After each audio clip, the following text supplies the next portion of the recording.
हाल ही में भारत ने किस नदी के पानी को पूरी तरह से पाकिस्तान जाने से रोका?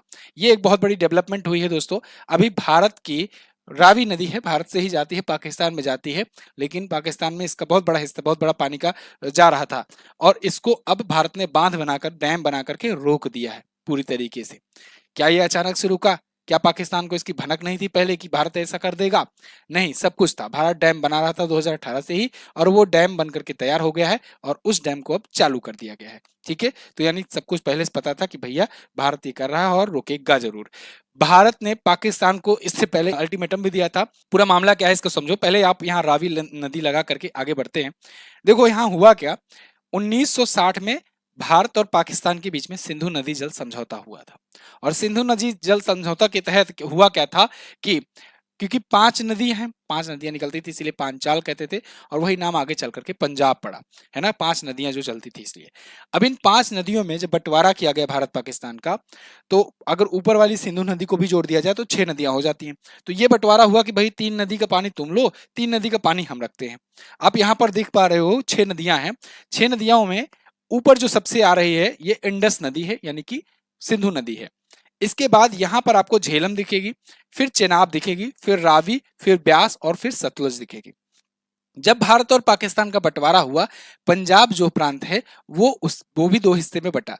पंजाब प्रांत पाकिस्तान में भी है, पंजाब राज्य भारत में है। ठीक है, तो अब यहाँ पर ये जो 5 नदियां हैं बेसिकली, इनमें हुआ बंटवारा कि 3 नदियों का पानी आप रखो, 3 नदियों का पानी आप रखो, इंडस वैली को लेकर के।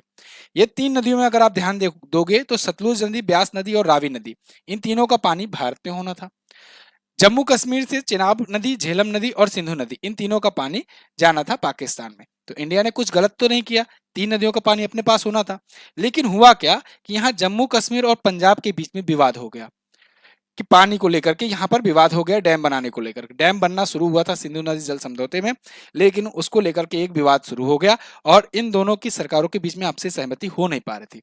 फायदा कौन उठा रहा था? फायदा उठा रहा था पाकिस्तान, क्योंकि डैम नहीं बन पा रहा था तो पानी जा रहा था पाकिस्तान में। तो पाकिस्तान अभी तक तो मजा लूटा खूब, लेकिन अब सहमति 2018 में हो गई, फिर 2018 में शुरुआत हो गई डैम बनने की। ये डैम बन करके तैयार हो चुका है और अब पानी रोक दिया गया है। ठीक है ना, तो अब ये जो है शाहपुर कंडी बैराज जो है, जम्मू कश्मीर और पंजाब के बीच में विवाद का कारण था। 45 वर्षों तक ये मामला अटका रहा। ठीक है ना, तो यहां पर देखो अब बड़ा हिस्सा पाकिस्तान में जा रहा था, जो कि अब रोक दिया गया है। बात समझ में आई? अच्छा, इसके लिए 1995 में पूर्व प्रधानमंत्री पीवी नरसिम्हा राव जी ने ये परियोजना लाई, शुरू की, और उसको उन्होंने कहा कि भाई डैम बनेगा। लेकिन विवाद के कारण डैम बन नहीं पा रहा था, 2018 में मामला सुलट गया। तो ये चीजें रही। आपसे यहाँ पर मेन मेन चीजें क्या पूछी जाएगी, आप बता दोगे कि रावी, सतलज और ब्यास ये नदियां भारत वाले हिस्से में आती हैं। उसके बाद झेलम, चिनाब और सिंधु नदी, ये 3 नदियों का पानी जाता है पाकिस्तान में। सिंधु नदी जल समझौता कहाँ हुआ था, कब हुआ था, ये पूछा जाएगा तो आप 1960 बता देना। इससे आगे आपसे कुछ नहीं पूछा जाएगा। ठीक है जी, आगे बढ़ते हैं।